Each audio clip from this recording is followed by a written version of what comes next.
अंकुर जैन महाराष्ट्र से पूछते हैं, नमोस्तु महाराज जी, ये आर्ष परंपरा एवं अनार्ष परंपरा क्या है, इसे सरल भाषा में समझाने की कृपा करें। आर्ष परंपरा का अर्थ होता है कुंद कुंद मूल आमना की परंपरा।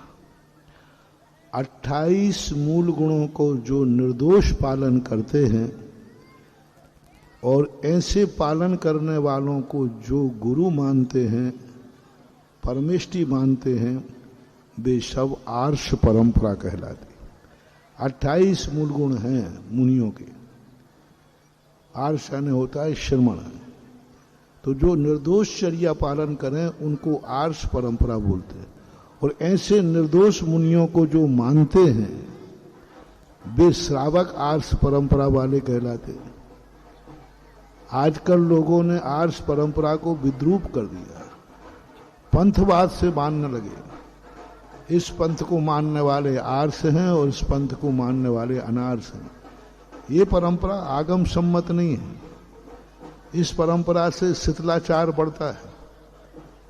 शीतलाचारी साधु भी यदि उस आमना का समर्थन कर दे तो वो भी आर्ष में आ जाता है। लेकिन आगम की ये परिभाषा नहीं है।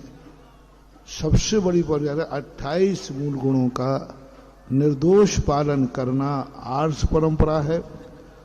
और जो 28 मूल गुणों का पालन सही ढंग से नहीं कर रहा है वो अनार्ष परंपरा है।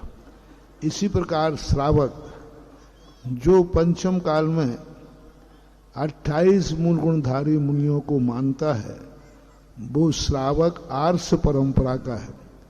और जो ये कहते हैं कि पंचम काल में मुनि होते ही नहीं है और वे जो मुनियों को नहीं मानते हैं वे जैन होकर के भी अनार्ष परंपरा वाले कहलाएंगे।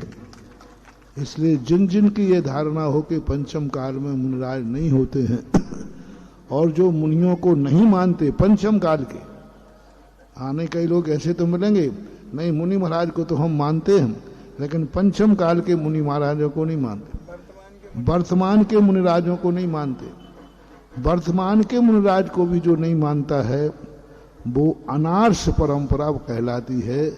ऐसी मानना चाहिए।